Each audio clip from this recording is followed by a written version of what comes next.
Falando um pouquinho sobre essa questão, você tocou num assunto, chega até a ser um pouco, né, da cultura do brasileiro, de você esperar o oficial de justiça bater a sua porta para você se lembrar que existe o advogado e o direito preventivo.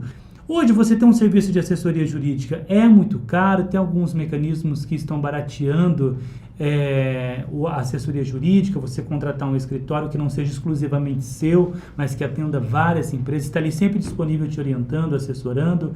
Porque imagino que para o pequeno e para o médio empresário, que já paga muito imposto, pesa bastante ou não? Leandro, é justamente isso, né? Essa mudança de cultura. Você citou, as grandes empresas já possuem ali a equipe jurídica que acaba trabalhando de forma exclusiva para a empresa. O pequeno e o médio empresário, ele ainda não tem esse aporte financeiro para contratar uma equipe jurídica para ficar ali. A advocacia preventiva, ela apresenta a esse pequeno e médio empresário políticas e diretrizes que ele vai implementar dentro da empresa dele para evitar esses problemas futuros. Obviamente, tratando da situação financeira e da saúde econômica dessa empresa.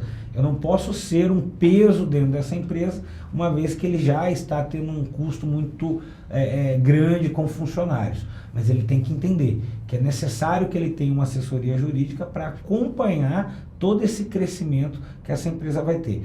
E hoje a advocacia, ela se tornou de uma forma mais tranquila, porque hoje eu consigo fazer uma consultoria, um atendimento de um pequeno médio empresário, sem necessariamente ter que deslocar até a empresa dele, ou até mesmo em alguns casos que a gente colocava como diligências, né, a ter que ir ao fórum ou deslocar para o interior de Mato Grosso, porque hoje você faz isso de forma virtual. Hoje tem ali o sistema de PJE, que está no Tribunal de Justiça, ou seja, isso diminuiu os custos dessa advocacia de carteira para esse empresário, porque aqueles gastos que ele tinha, vamos supor, uma empresa que atua em 4 ou 5 municípios, ele teria que gastar aí com diárias, com esse advogado.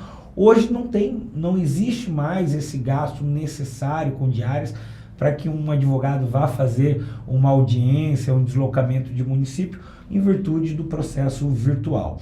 A grande ideia, a grande expertise que esse pequeno e médio empresário ele tem que ter é que justamente ao contratar, ao optar por essa assessoria preventiva, ele vai ter uma redução de custo no futuro. Com os problemas, vai acontecer problemas com ele. Por exemplo, questões tributárias e trabalhistas talvez sejam as principais, Sim, né? Principalmente revisões tributárias, por exemplo, né? Existem vários comerciantes que fazem recolhimentos indevidos. Não ocorre um enquadramento correto. Ou seja, está pagando a mais do que deveria pagar. Que deveria pagar. Né? A Receita, ela não vai bater na tua porta e falar, olha, empresário, vem cá. Eu verifiquei que nos últimos 6 meses você poderia ter um enquadramento e recolheria menor. Estou aqui te devolvendo. A Receita não vai fazer isso. O Estado ele não vai te informar sobre isso. Quando você consulta uma advocacia preventiva neste ramo tributário, nós conseguimos verificar todo um DRE, toda uma receita dos seus últimos 5 anos, para verificar se você pagou a mais, se você tem como fazer um enquadramento para recolher a menor, e inclusive em alguns casos, verificando que este empresário, que este comerciante recolheu a maior, há a possibilidade desta revisão tributária com a recuperação desses créditos tributários através de ações judiciais ou até mesmo com recursos administrativos. Aí talvez ele não receba em espécie, mas ele ganha desconto uma nos próximos pagamentos, tributária. Né? Então, compensações tributárias. Então, você comerciante, pequeno e médio empresário, né, possivelmente busque aí uma consultoria para verificar isso. Existem inúmeros casos e a gente vem diagnosticando isso aqui no nosso trabalho no estado de Mato Grosso, de inúmeros empresários que sequer tinham o conhecimento que poderia fazer o enquadramento. De repente o cara tem um lucro real, um lucro presumido, e ele não entende muito, ele deixa muito na mão do contador. Geralmente é assim que funciona. E aí a equipe jurídica ela faz toda essa análise e apresenta para ele qual é a solução, qual é o melhor enquadramento para a empresa dele recolher menos impostos e, se recolheu a maior, recuperar esses créditos, esses tributos junto à Fazenda e à Receita Federal. Imagino que logo no início do trabalho, essa questão tributária já é identificada rapidamente, né? Normalmente, na maioria dos casos, isso acontece.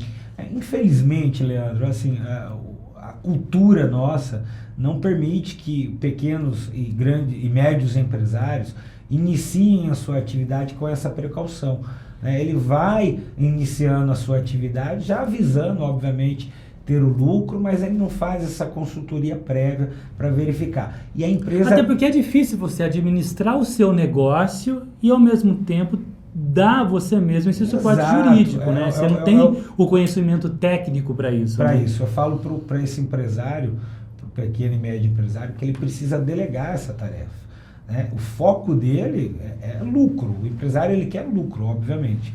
Mas existem alguns nuances nessa cadeia onde você busca esse lucro. Sim. De cunho tributário, trabalhista, cunho civil, ou seja, envolve vários fatores que este pequeno e médio empresário, que sim, está focado e visando o futuro, o crescimento da sua empresa, ele tem um crescimento sólido. Então a consultoria, a advocacia preventiva, ela é isso, ela vai acompanhar esse crescimento econômico, essa saúde financeira dessa empresa, evitando problemas futuros de cunho judicial civil, de cunho trabalhista, evitando problemas aí com órgãos de fiscalização, como o PROCON, por exemplo, né? Então fazendo essa política de bom relacionamento e apresentando soluções. A advocacia preventiva é isso. É o advogado nutricionista que evita que o empresário tenha uma saúde financeira prejudicada lá no futuro, gastando muito mais com um oncologista do que poderia ter gastado aqui com um nutricionista e ter aí a sua saúde financeira da tua empresa muito boa, tranquilo, para que ele tenha bastante lucro, sem problema algum. Ó, rapidinho, só para a gente fechar aqui sobre direito preventivo, tem como a gente orientar também a pessoa física? Nós falamos da pessoa jurídica, né? Mas quais orientações essenciais para a pessoa física em relação ao direito preventivo? Bom, toda vez que você vai fazer um contrato, né, vai contratar uma prestação de serviço, ou até mesmo você, pessoa física, vai prestar um serviço, levar sempre este contrato a um advogado da sua confiança, né? E eu falo isso porque evita esse problema dessas cláusulas que às vezes colocam o consumidor em desvantagem, de algumas cláusulas contratuais que colocam aquele empregado em uma situação que ele não queria, ele não tinha conhecimento, mas acabou assinando o contrato.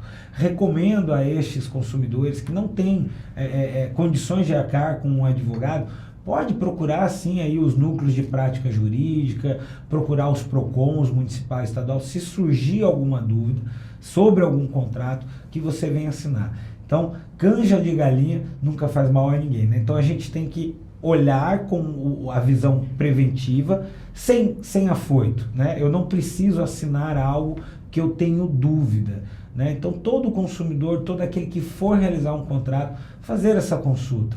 Infelizmente, Leandro, no mercado de trabalho, no comércio em geral, a gente não vai generalizar, mas existem sim os maus fornecedores de serviço, os maus prestadores de serviço, existem os maus empregadores que eles buscam sim obter vantagem de forma ilegal, de forma abusiva com esse consumidor, com esse empregado, colocando cláusulas no contrato que às vezes obriga o consumidor e obriga esse empregado a prestar um serviço de uma maneira que ele não imaginava.